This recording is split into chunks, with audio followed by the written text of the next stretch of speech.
Assalamualaikum warahmatullahi wabarakatuh. Kembali lagi bersama saya.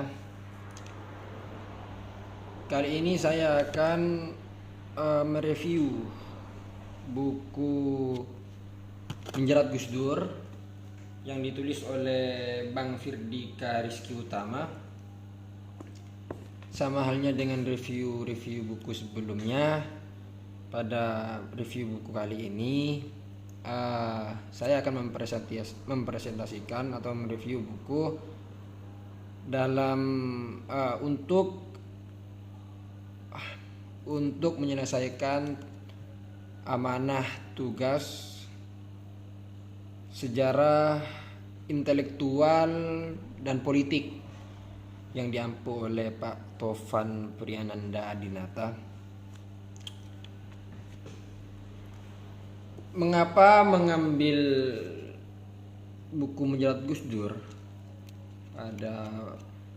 pada kesempatan kali ini? Menurut saya hanya mengenai sudut pandang saja, karena bagi saya sosok Gus Dur sebagai guru bangsa, tokoh intelektual, dan juga dalam buku ini yang mengungkap sejarah tentang kondisi politik kita, politik Indonesia pada saat itu. Maka saya mengambil buku Menjerat Gus Dur dalam mata kuliah sejarah intelektual dan juga politik. Baik. Dalam buku ini di pembahasan awal membahas tentang keadaan Indonesia yang memberlakukan sistem pemerintahan demokrasi pada masa Orde Baru hingga awal abad ke-21 tak pernah ada peralihan kekuasaan yang demokratis, karena peralihan kekuasaan terjadi di saat pemerintahan yang sedang berkuasa mengalami dekadensi legitimasi. Ada 3 bidang yang membuat sistem pemerintahan itu mengalami dekadensi legitimasi, yaitu politik, yang kedua ekonomi, dan yang ketiga moral. Hal tersebut terjadi pada masa pemerintahan Orde Lama Insinyur Soekarno dan juga Bapak Soeharto.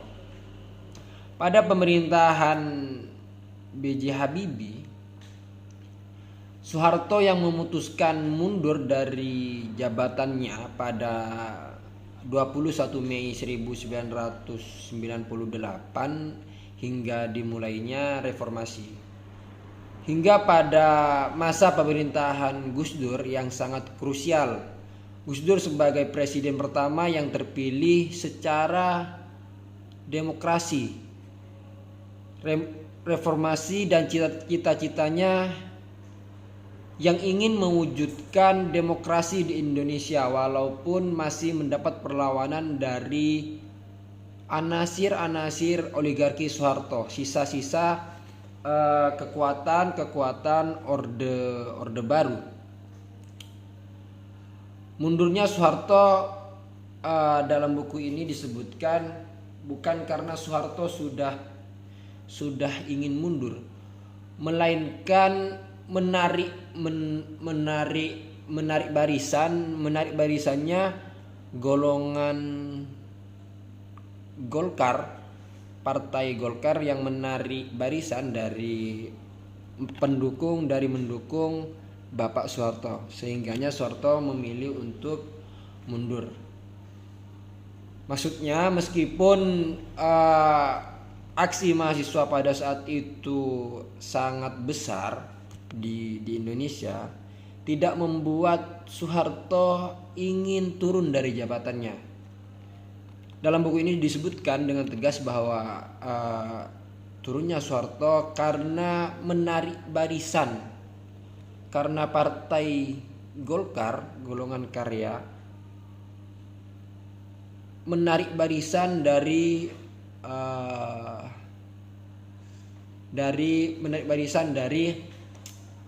Soeharto. Selanjutnya pada masa awal Orde Baru mengubah paradigma yang pada awalnya pada Orde Lama oleh Soekarno politik sebagai panglima, pada periode Orde Baru diganti atau berubah menjadi ekonomi sebagai panglima. Orde Baru menyerahkan sistem perekonomian pada mekanisme pasar. Keberhasilan rezim baru mempertahankan kekuasaan ditopang struktur politik model otoriter birokratik.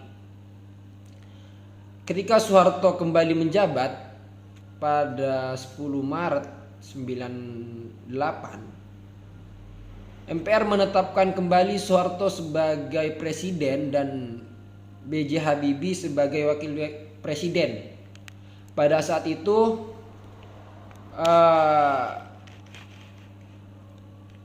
Pak Soeharto kembali menang dengan meraup suara 1.000 orang dari pemilu. Di awal tahun 98 Indonesia mengalami krisis ekonomi. Di antara penyebabnya adalah peningkatan jumlah modal asing dengan struktur yang semakin rawan dan digunakan untuk membelanjai kegiatan-kegiatan investasi yang kualitasnya semakin menurun. Kedua, lemahnya sistem keuangan di tingkat nasional di Indonesia pada saat itu. Yang selanjutnya, ketiga, menguatnya nilai real rupiah. Yang keempat, lemahnya bank sentral, dan hingga jatuhnya perekonomian Indonesia yang menjadi salah satu faktor delegitimasi pemerintahan Orde Baru. Aksi mahasiswa yang semakin memuncak saat SI sidang istimewa yang menetapkan Soeharto sebagai presiden.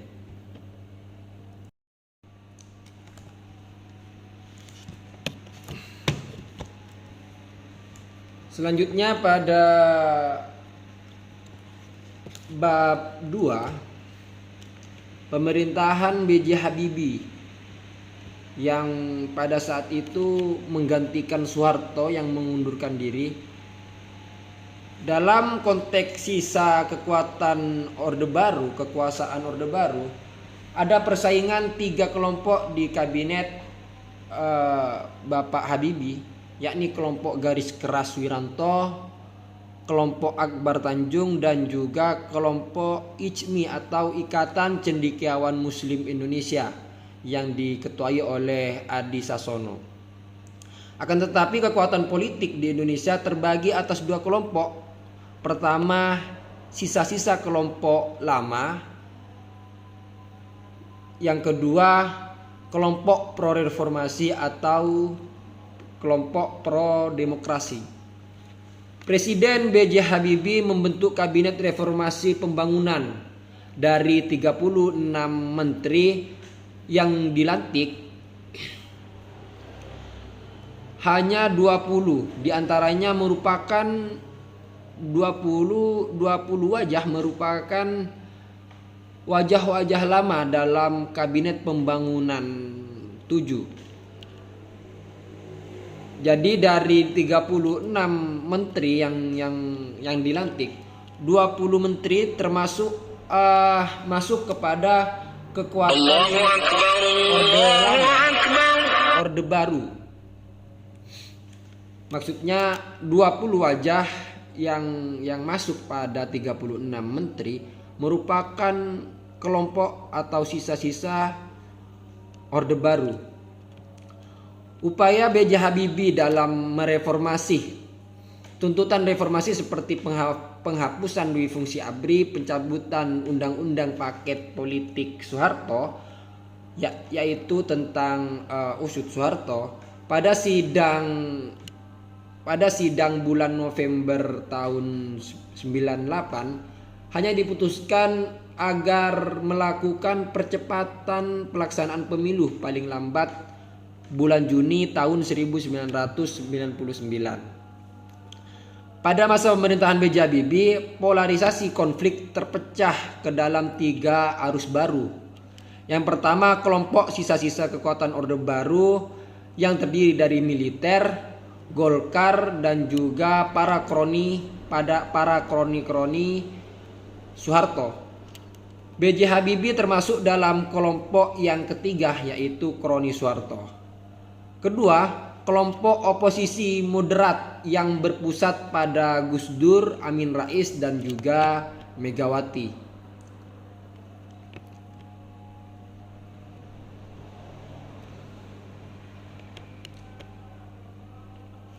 Pada pemilu 1999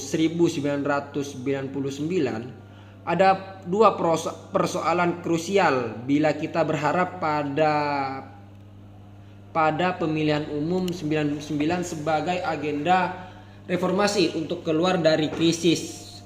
Pertama, kebutuhan lahirnya undang-undang di bidang politik yang memberikan jaminan bagi berlangsungnya pemilu yang demokratis dan berpartisipasi luas bagi semua pihak.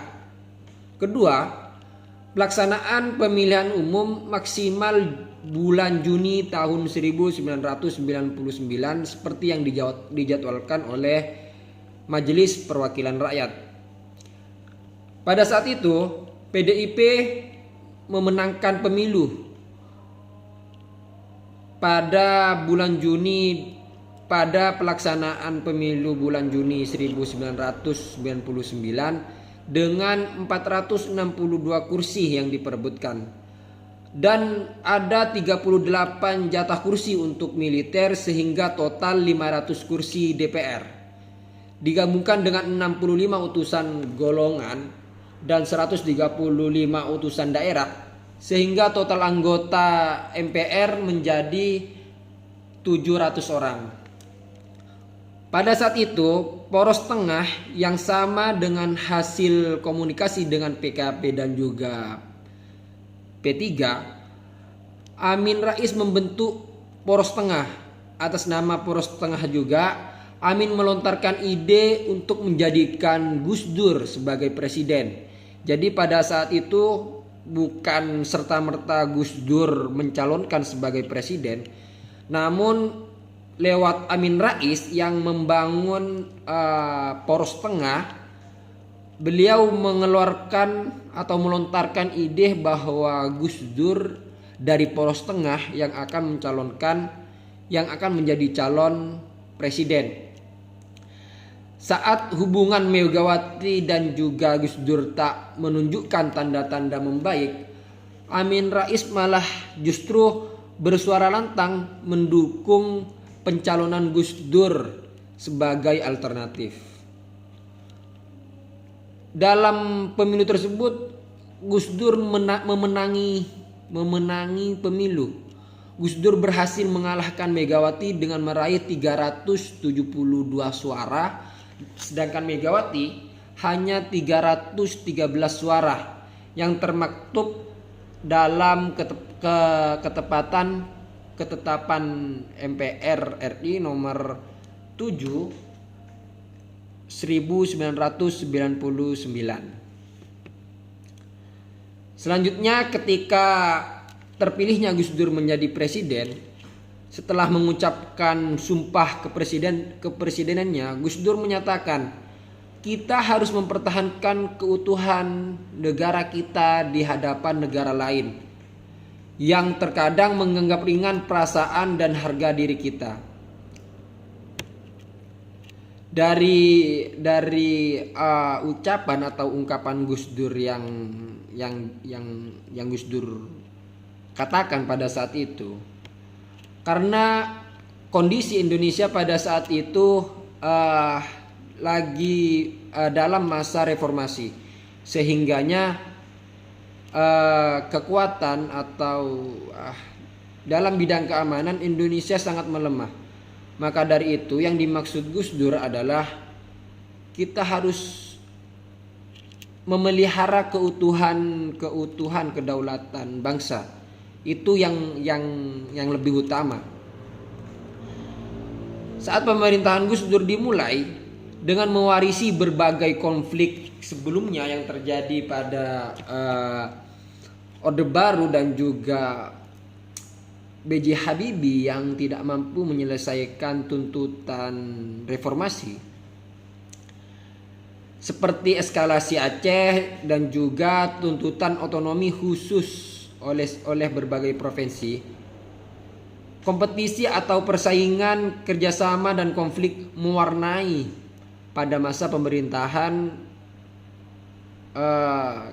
Kiai Haji Abdurrahman Wahid atau Gus Dur. Pemberantasan kolusi, korupsi dan juga nepotisme menjadi senjata utama bagi Gus Dur untuk meraih simpati dan kepercayaan publik. Langkah awal yang diambil oleh Gus Dur ialah untuk mewujudkan pemberantasan KKN dengan menempatkan orang-orang yang memiliki kredibilitas dalam hal keahlian dan keabsahan serta kebugaran moral. Pemerintahan Gus Dur berniat dalam pemerintahannya membersihkan sisa-sisa kekuatan Orde Baru.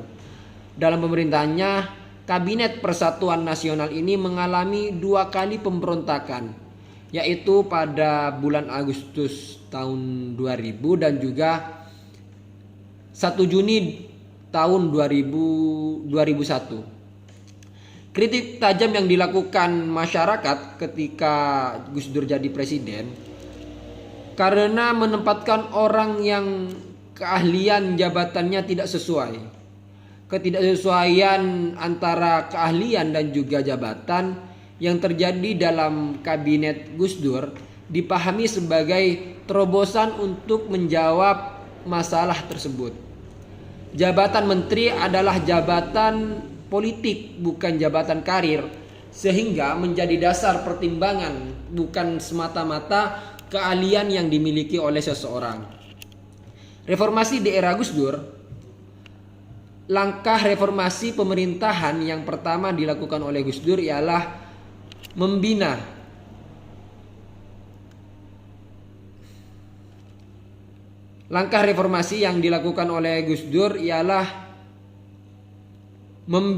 sekelompok orang yang dipercayainya untuk mengawasi proses reformasi dan pengelolaan negara. Tindakan resmi pertamanya membubarkan 2 departemen, yakni Departemen Penerangan dan juga Departemen Sosial yang pada selanjutnya kebijakan ini menjadi senjata bagi musuh-musuh Gus Dur untuk menjatuhkan. Selain itu, Gus Dur juga ingin menghapuskan MPRS tentang Marxisme dan juga Leninisme. Reshuffle Laksamana Soekardi dan Yusuf Kala pada saat itu, Gus Dur mengambil keputusan untuk memunculkan dinamika dalam koalisinya. Gus Dur memecat Yusuf Kala yang pada saat itu menjabat sebagai Menteri Perdagangan dan Pendistribusian dari Partai Golkar, dan juga Laksamana Soekardi, Menteri BUMN dari PDIP. Alasannya karena dianggap tidak mampu bekerja dengan anggota-anggota timnya dan juga karena Gus Dur tak senang dengan pejabat-pejabat yang diangkat oleh Soekardi.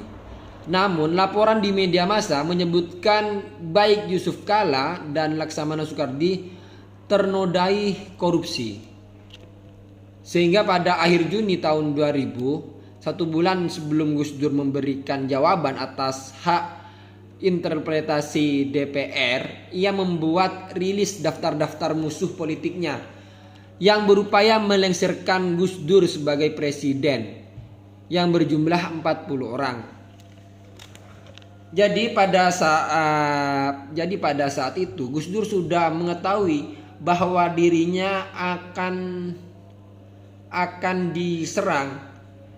Dia sudah merilis 40 orang musuh-musuh yang berada di DPR pada saat itu.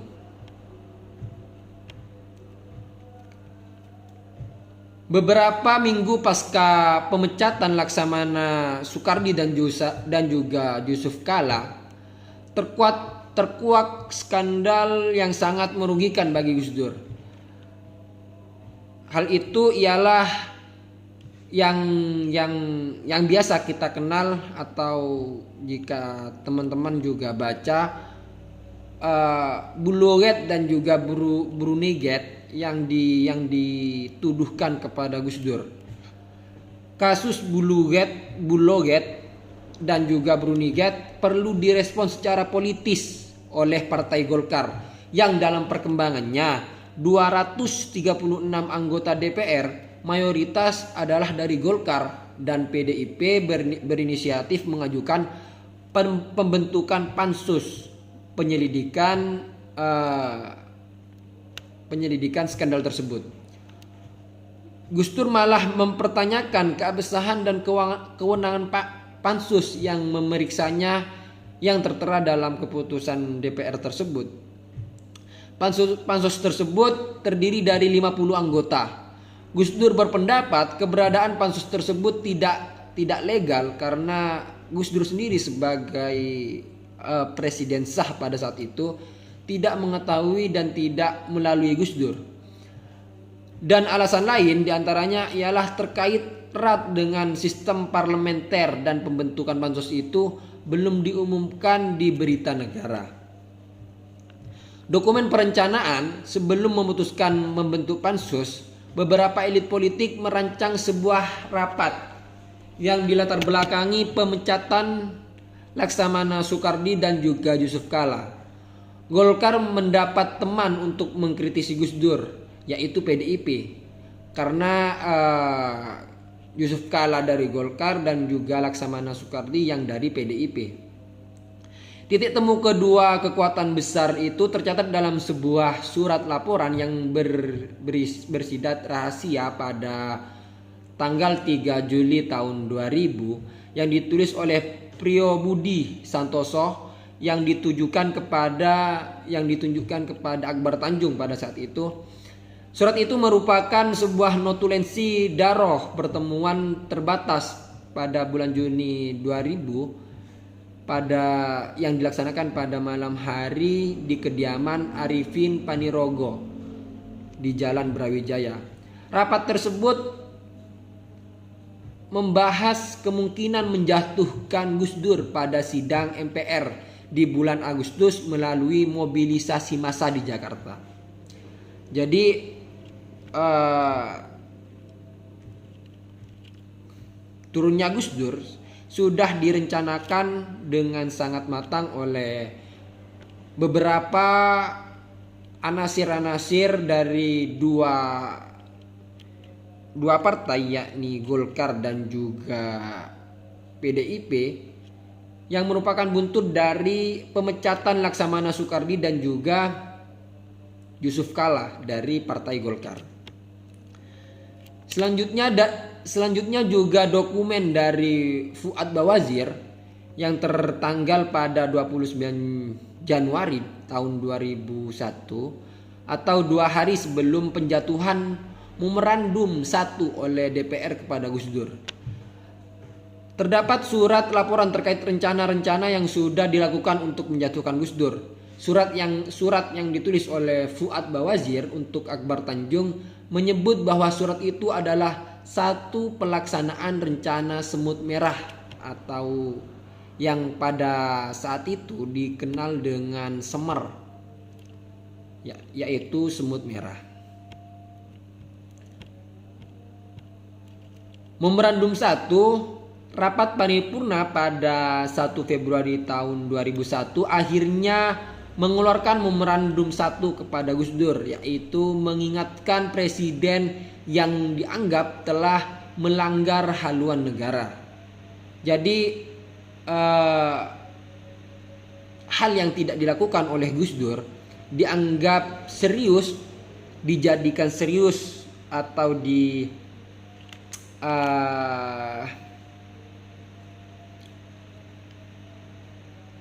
dikomposisikan menjadi hal yang sudah tertata, sehingganya terindikasi bahwa Gus Dur telah melanggar haluan negara.